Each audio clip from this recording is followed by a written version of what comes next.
What Happened? November 21, 2020 by Anna von Reitz. It was Halloween, 1960. I and my version of the Peanuts gang were Halloweening. In Black River Falls, Wisconsin, we didn't go trick-or-treating. We went Halloweening. Every year. No exceptions.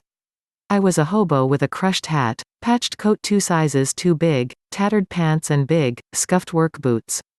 My best friend, Anne, was a gypsy lady with a shawl and a silk scarf over her head and a pair of the biggest hoop earrings any of us had ever seen. Her older sister, Lisa, was a pirate, and she was riding the Spook-Spackler, a giant, ramshackle bicycle that once belonged to a much older male cousin. To ride the Spook-Spackler you had to line it up with a stairway, like on a porch, and leap onto the seat while wobbling forward, then wait for the pedal to come up before you could hit it with your foot, and then wait for the other pedal to come up and hit that. It was like riding a bicycle in slow motion. We were accompanied on our mission by Sam, a giant reverse spot Dalmatian, who, strictly speaking, belonged to our neighbors, but he loved kids and was always ready for an adventure, so, he was AWOL that night and we simply brought him home after the festivities. Most Dalmatians are white with black spots, but once in a while, you get one that is black with white spots. Sam was one of those, so it was almost like he was in costume, too.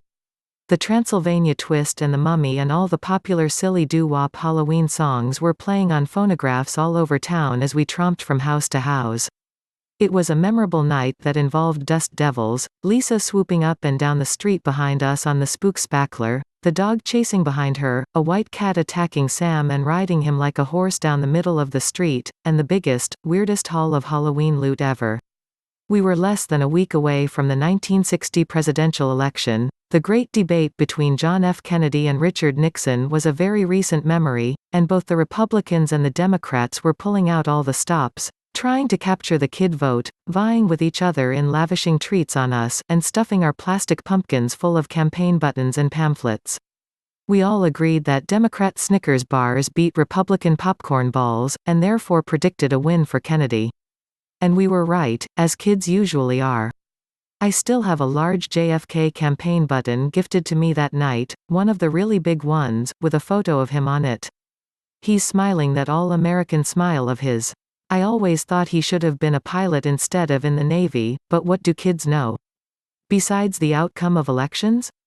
Every year on the anniversary of his assassination, I take that campaign button out, hold it in my hand like a magic token, and wonder, what happened to this country? What happened to the Democrat Party? It used to be fun. It used to be high-minded. A few weeks later, in January of 1961, Kennedy gave his inaugural address and we heard, "Ask not what your country can do for you, ask what you can do for your country." That's such a far cry from the whining and victimhood and loser narrative that is now the stock and trade of Democratic candidates. JFK's inaugural address is so completely foreign and removed from the dreary self-pitying, self-absorbed, partisan, anti-American drivel that pours like poison out of Democrats today.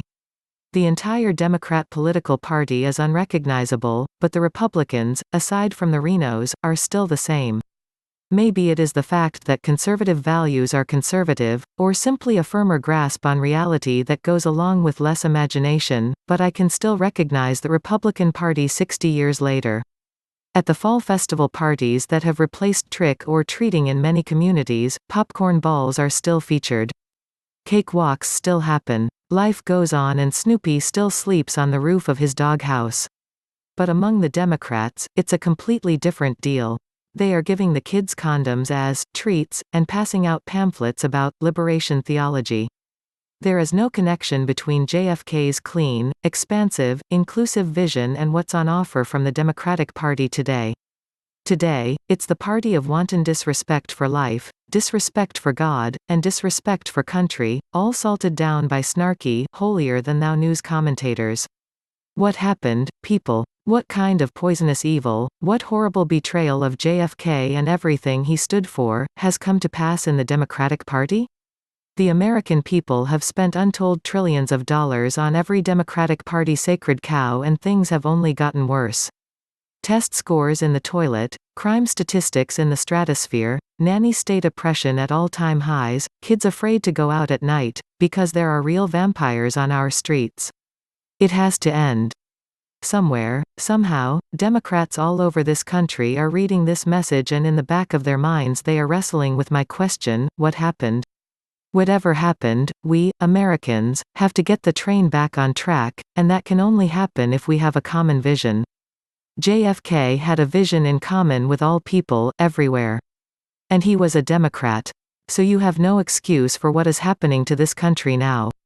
Go back and read his speeches, take in the self-reliance and optimism he taught, and the truth that he and his brother, Robert, served up so bravely and on so many occasions.